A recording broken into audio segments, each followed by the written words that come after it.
Senhor Nicolau Santos, nosso muito obrigado pela preleção feita a respeito da comunicação social na era digital.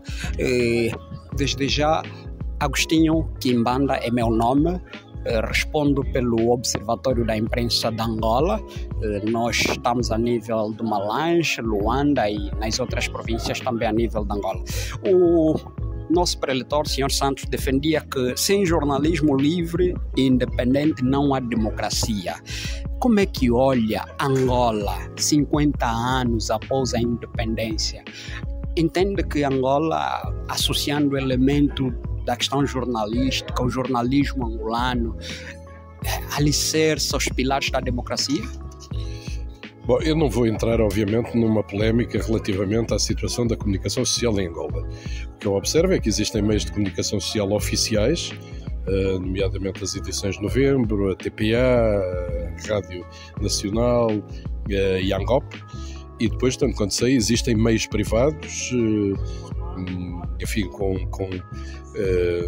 na imprensa escrita, com saída, enfim, tanto quanto sei, semanal,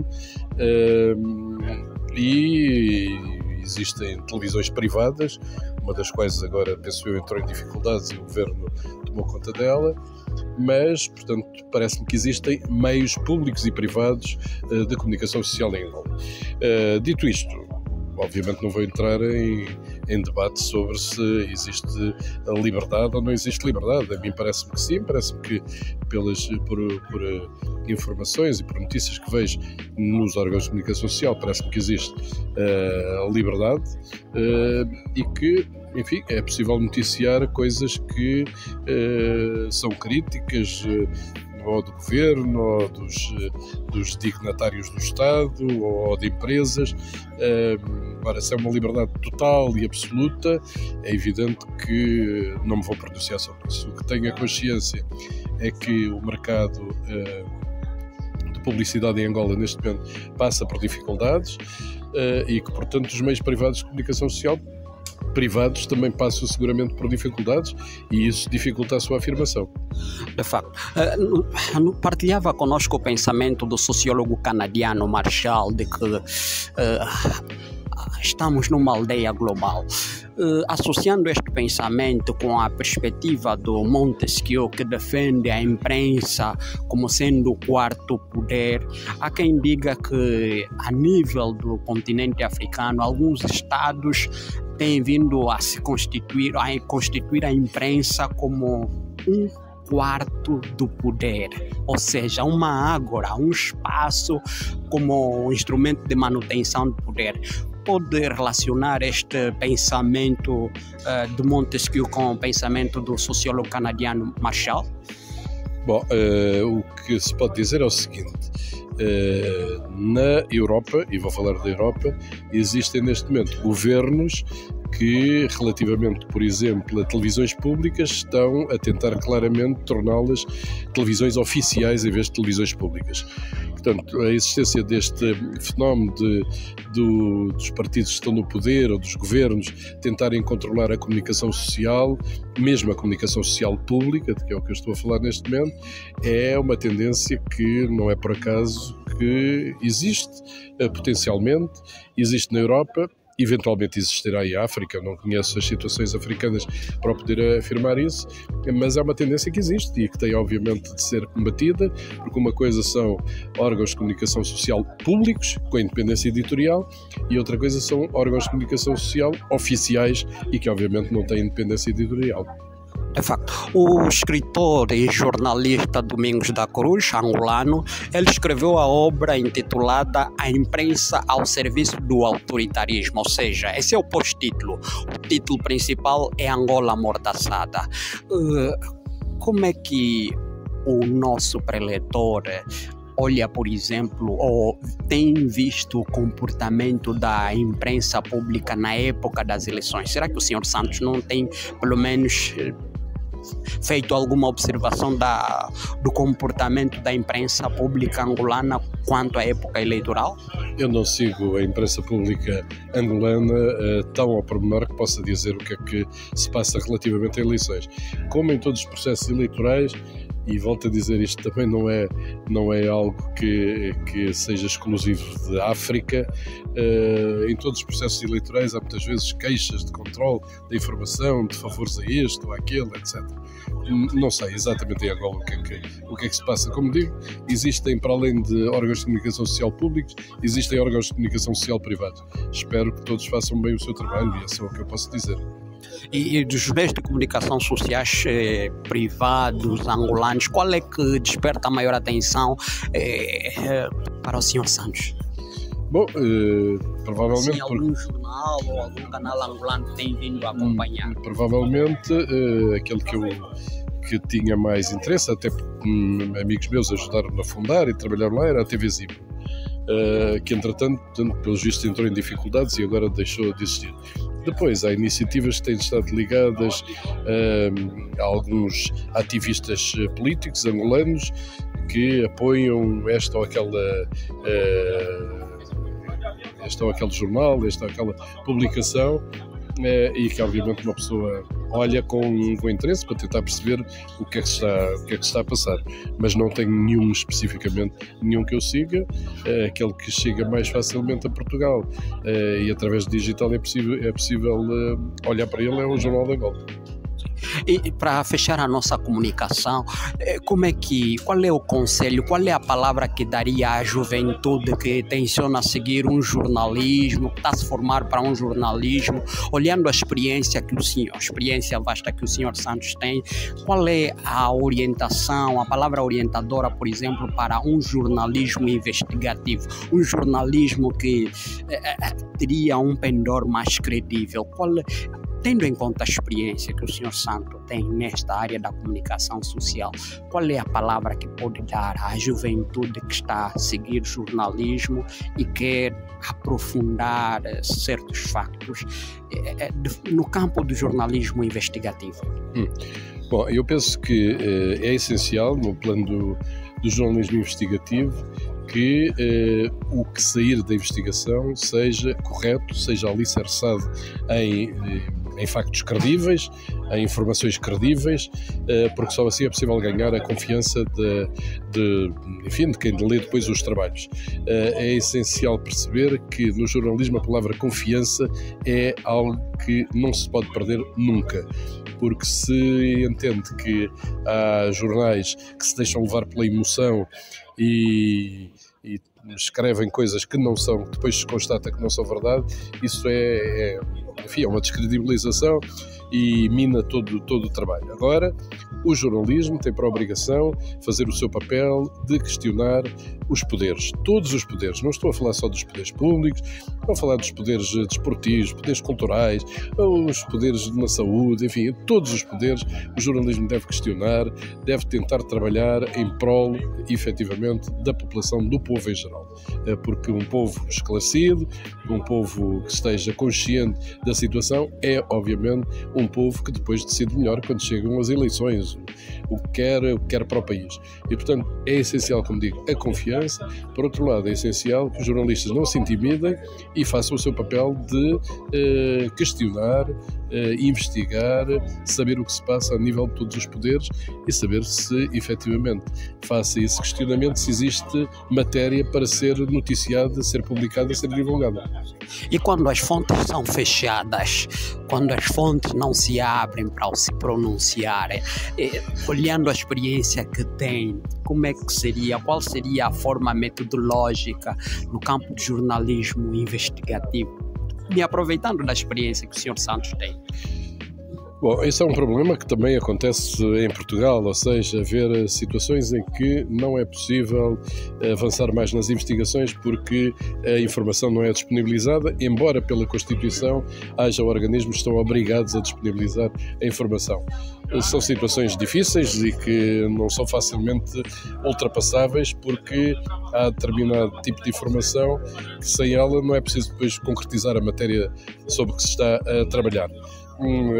Nessas alturas, em Portugal, o que se faz é, obviamente, recorrer a tribunais, recorrer à Justiça, para a Justiça obrigar o organismo em causa a ceder as informações. Não vejo outra maneira de tentar obter as informações. A última palavra que deixaria para os angolanos no campo jornalístico, não sei, para fechar a nossa comunicação já? Bom, eu diria que Angola tem uma enorme tradição no jornalismo.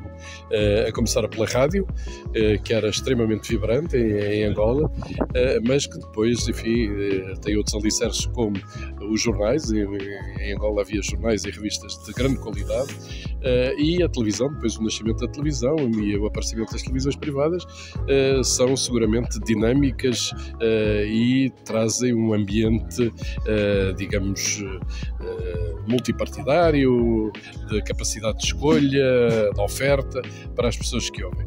Portanto, o que eu espero é que esta crise de publicidade que existe, estes problemas de financiamento que todos enfrentamos no setor de mídia, que não comprometa essa vitalidade. O jornalismo é uma paixão, eu diria que mais que uma paixão, também é um sacerdócio, porque as pessoas são jornalistas 24 horas por dia. É fundamental que os jornalistas contribuam com a sua parte para termos sociedades mais justas, mais equilibradas, mais inclusivas, que combatam os extremismos, o racismo, a xenofobia, e isso é fundamental através do trabalho do jornalista. É fundamental que a literacia mediática esteja presente também naquilo que fazemos, que nós possamos de algum modo também ajudar a população a entender melhor o que é o verdadeiro jornalismo do que é aquilo que se passa nas redes sociais, que não é verdadeiramente jornalismo, e portanto, enfim, digamos que eu penso que Angola, em matéria de comunicação social, com um país que neste momento terá à volta de 30 milhões de habitantes, que tem 21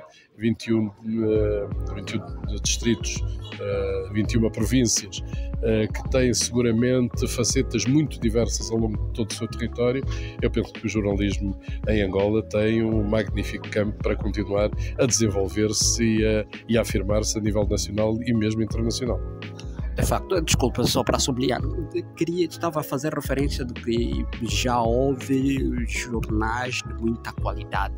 Pode indicar de forma direta, concreta, quais jornais se refere? Eu estava-me a referir a jornais que houve antes de 74, mas depois de 74, pelo menos, daqueles que me lembro. Por exemplo, O País, acho que era um jornal muito interessante, não sei se continua a ser publicado hoje, suponho que sim.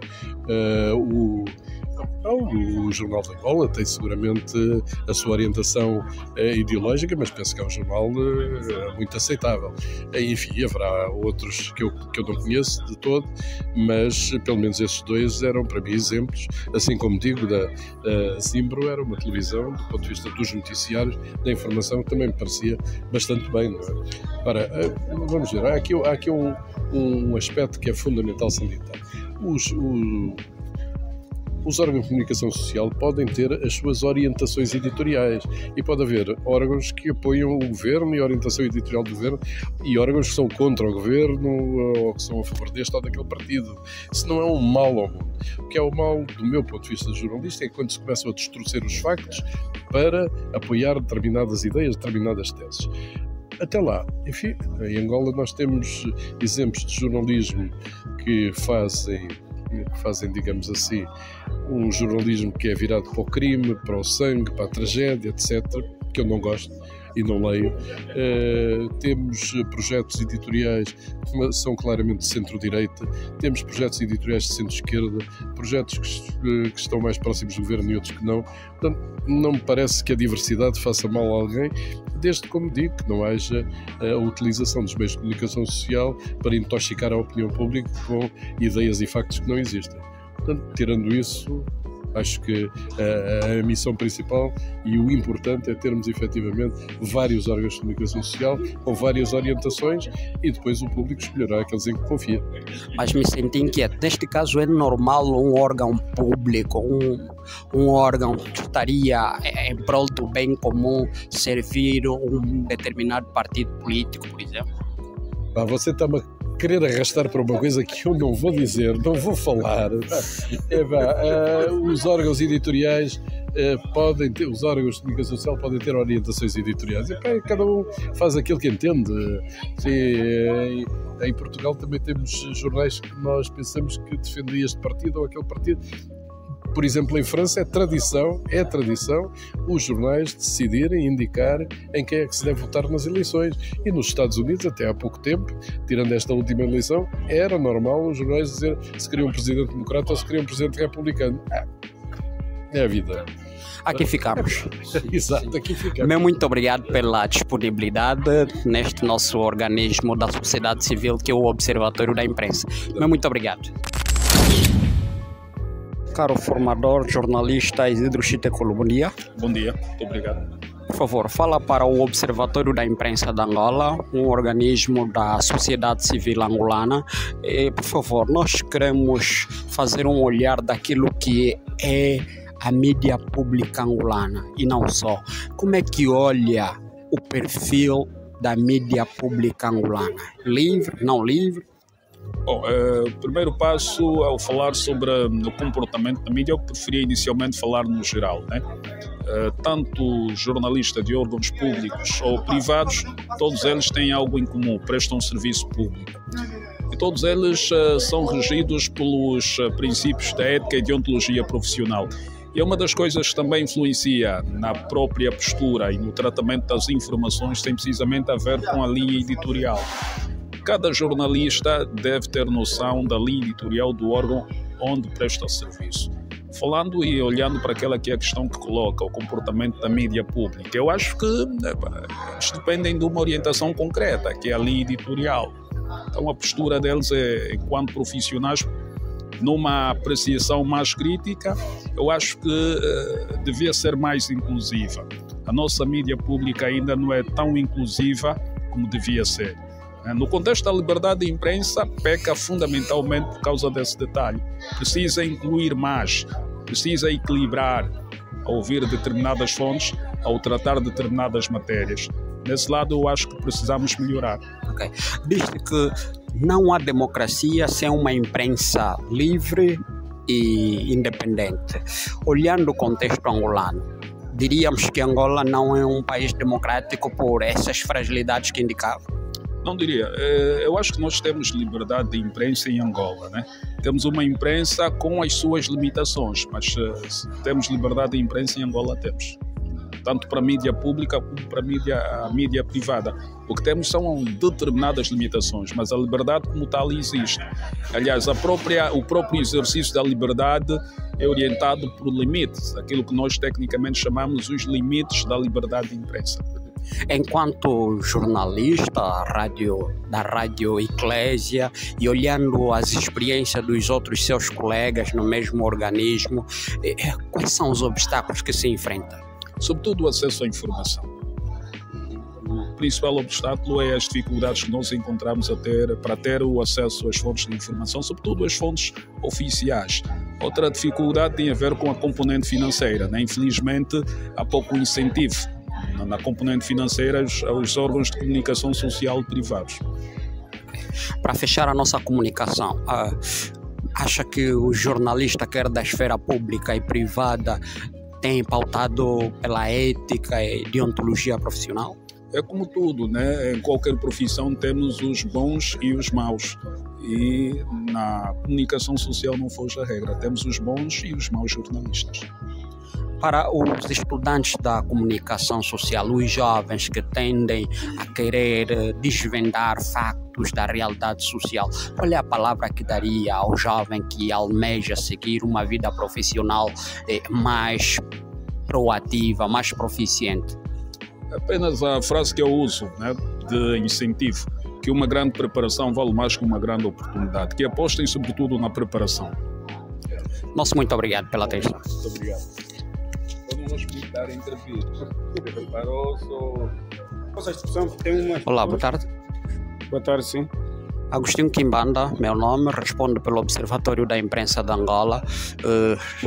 Estamos aqui nessa formação a nível CEFOJOR e acompanhamos desde o primeiro dia a questão da comunicação social, na era digital, os desafios que se enfrenta e olhando o contexto da Angola, queremos tentar explorar, tu enquanto jornalista, já com uma experiência, queremos tentar explorar aquilo que foi a premissa que o formador Nicolau Santos aflorava no final da sua preleção, dizendo que não existe democracia sem uma imprensa livre e independente. Desde já a apresentação à primeira pessoa. Paulo César Mucoco, jornalista colaborador da Rádio Nacional de Angola. Qual é a análise que faria nesta premissa que faz referência de que não há democracia sem uma imprensa livre e independente? Obrigado. Relativamente a esta questão do formador, nós estamos aqui primeiro no seminário para podermos não só beber de forma transversal da RTP, mas também partilhar, porque as realidades também jurídicas e democráticas são diferentes. Por um lado, na verdade é uma RTP, né, que é a composição da televisão e rádio, com uma experiência vasta e no continente desenvolvido, mas também precisamos que analisemos sempre os contextos culturais melhor. Porque nós temos a nossa cultura jurídica, se calhar, a nossa cultura jornalística é diferente, mas com tendência de melhorarmos os serviços. Relativamente a esta questão, já particularizando, para Angola existe, nos últimos anos, há muita boa melhoria em termos de liberdade de imprensa, apesar de que ainda conseguimos notar algumas barreiras para alguns órgãos de comunicação, mas é o que no momento ele também disse, que na verdade nenhum órgão de comunicação social público, sobretudo, deve talvez falar mal de um Estado que lhe sustenta. E também não é porque deve falar tudo que esteja bem, né? E como temos dando conta nos últimos anos, há muitos órgãos de televisão pública que também falam de alguns males. Nos últimos dias eu lembro, tínhamos a falarem da cólera, a situação não controlada da cólera no princípio. Então, se o órgão de comunicação social público sabe que não estava controlado, se divulgou porque teve esta liberdade, porque se não tivesse essa liberdade, ele teria indo, não é, ao órgão oficial, que é o Ministério da Saúde, procurar saber as causas e os possíveis contornos e não publicar. Então há esta liberdade de imprensa, mesmo de forma tímida, em passos de camaleão, mas para Angola, naquilo que é o nosso ponto de vista, comparando nos 50 anos de independência, temos melhorado muito. Desculpa, mas quando diz que caminhamos de forma tímida, isso significa dizer que alguns jornalistas ainda não se sentem livres para tentar produzir alguma matéria jornalística? Na verdade é isto. Nem todos não se sentem tímidos, né? Mas há barreiras de fontes em que existem informações que o jornalista às vezes vai lá atrás da informação, mas a fonte veda, principalmente para os órgãos de comunicação privados, né? Em que o assunto ou o facto é real, mas para cederem os depoimentos todos a partir da fonte, às vezes nem todos têm a mesma oportunidade. É por este lado. E há quem diga que a imprensa pública de Angola, nomeadamente Rádio Nacional, Televisão Pública de Angola, Jornal de Angola, sobretudo na época das eleições, não costuma ser imparcial, ou seja, não tem sido isento. Qual é o seu olhar quanto ao jornalismo que se pratica pelos órgãos de comunicação sociais públicos, sobretudo na época das eleições? Para esta questão, eu trabalho no interior do país, apesar de ser...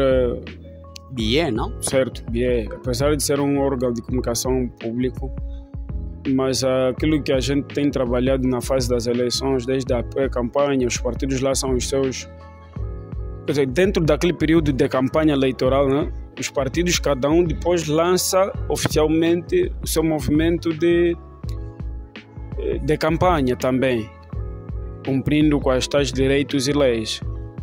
E eu tenho dado conta que têm tido direito de todos, ou seja, todos os partidos têm tido direito de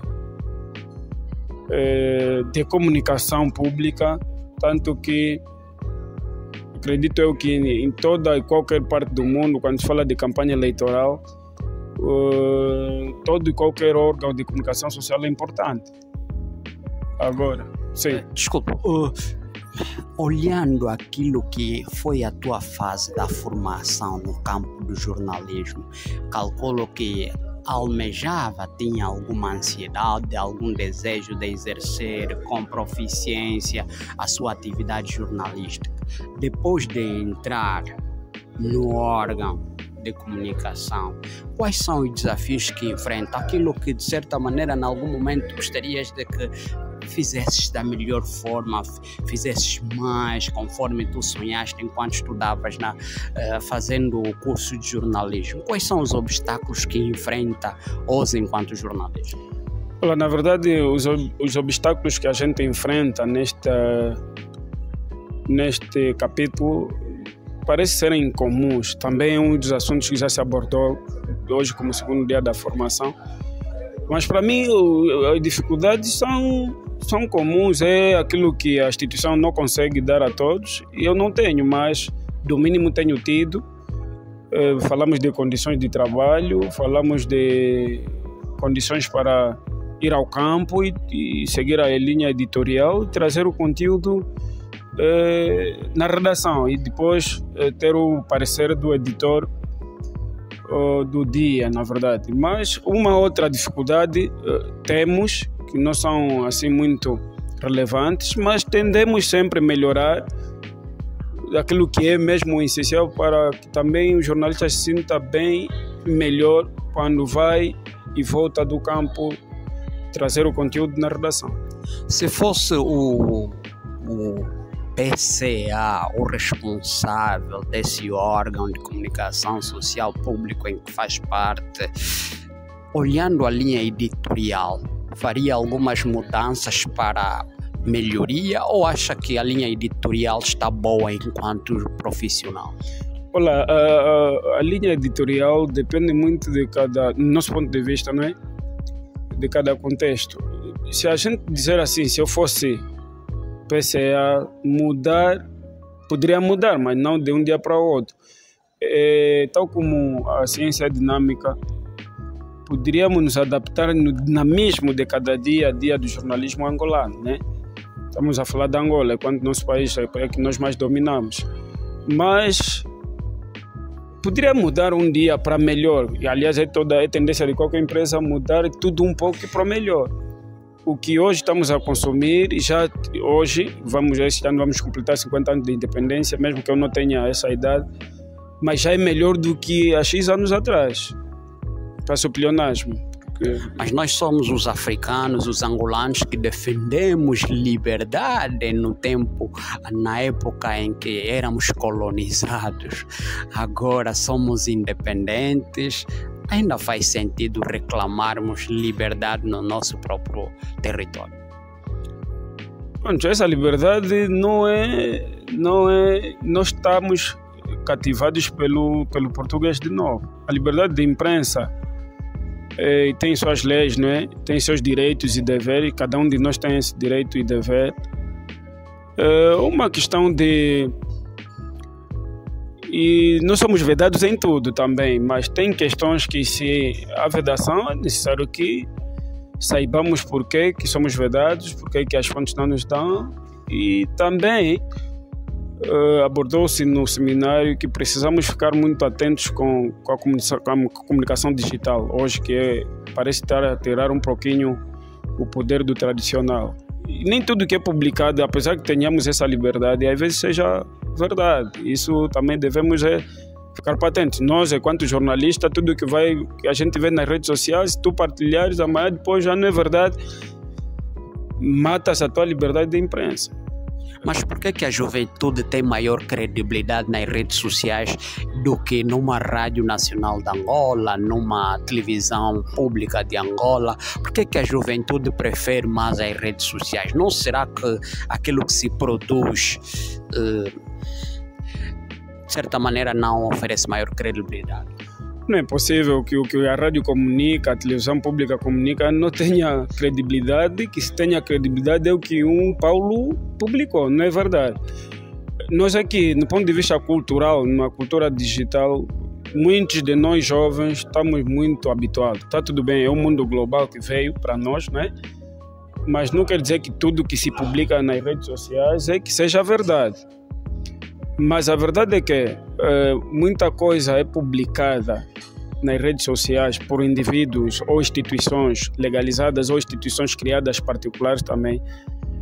Nem sempre é verdade. Nós já notamos, eu lembro ano passado que havia saído um despacho de que o presidente da República exonerava, na fase do censo, exonerava algumas entidades. A entidade que estava mais em causa, que estava a dar assim mais impacto, era o ministro de Estado da Casa Militar.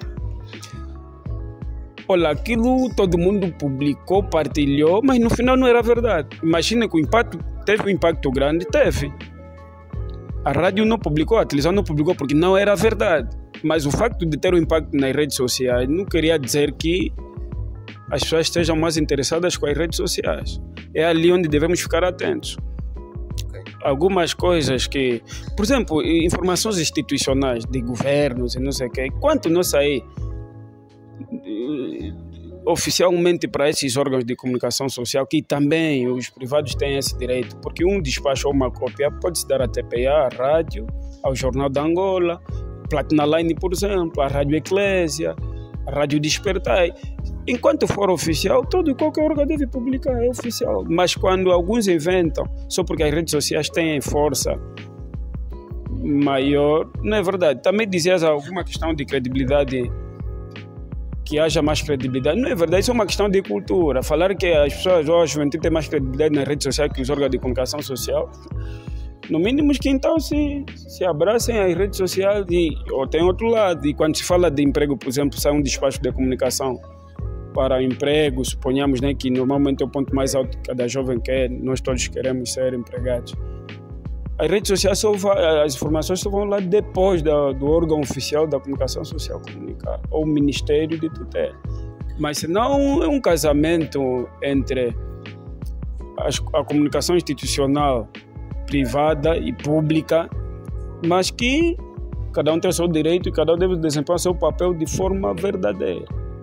Sobre a verdade no setor da comunicação social, veiculou-se alguma informação sobre a questão de explosivos, de que havia um grupo de jovens que tensionavam armadilhar um golpe de Estado e, conforme o órgão de comunicação social público, a TPA, por exemplo, conforme divulgou a informação, há quem diga que deturpou o número de toneladas de explosivo, não constituiu uma verdade conforme se veiculava.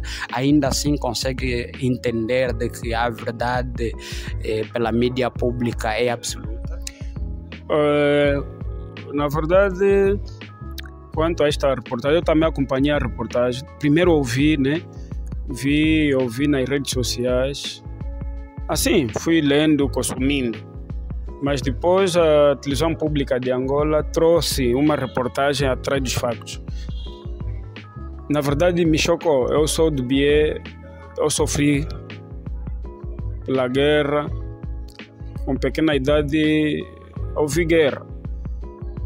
E quando vi aquela reportagem, me arrepiou. E há quem diga que aqueles explosivos nem explodem. Sim, mas são opiniões divididas. Se explodem ou não explodem. A televisão pública de Angola fez o seu inquérito, fez a sua reportagem e publicou. E ao publicar, um dos sujeitos assumiu.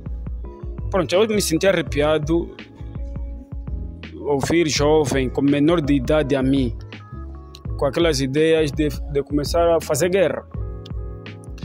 Pronto, acompanhamos o inquérito que a TPA fez, trouxe na presença dos telespectadores, que somos todos nós também, que até neste momento sinto medo.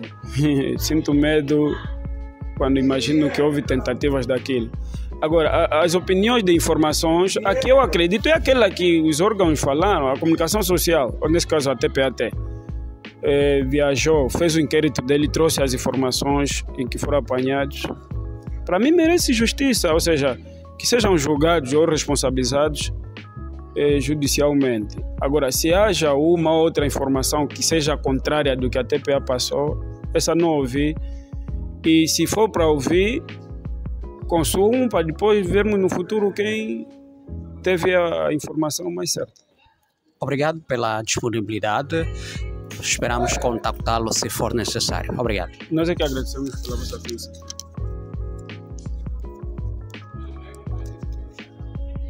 Então, estão lousados.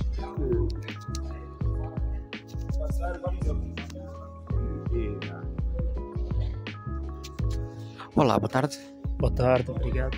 Por favor, Agostinho Quimbanda, meu nome, respondo pelo Observatório da Imprensa de Angola, um organismo da sociedade civil, e estamos a tentar explorar, ouvindo vozes de jornalistas para tentarmos conferir aquilo que é a liberdade, se existe liberdade de imprensa, não existe liberdade de imprensa, porque o formador Nicolau Santos, no final da pré-eleição do primeiro dia, aflorava de que não existe democracia sem uma imprensa livre e independente. Enquanto jornalista, desde já a apresentação à primeira pessoa. Satildo Vladimir, sou jornalista. Bom, quanto à existência de liberdade de imprensa ou não em Angola, eu penso que essa é uma questão discutível, porque, a meu ver, nós temos estado a acompanhar todos os dias as fontes que nós temos como oficiais, sobretudo as instituições do Estado, que para a nossa realidade em Angola são os detentores das informações oficiais. Temos notado que tem estado ainda a colocar um certo bloqueio a nós, os jornalistas, no que toca a passagem de informação. Se nós, neste momento, procurar um técnico de qualquer gabinete ministerial, para ter uma ideia, nós não teremos acesso à informação a tempo recorde, a tempo e hora. Por quê? Porque este técnico tem que ligar para o seu superior, depois este superior alega que deve ligar para o seu superior, aquele superior alega que tem que ligar para o seu superior, e depois o outro, que é o superior, alega que tem que ligar para o Presidente da República, tem que pedir autorização ao Presidente da República para que se dê determinada informação.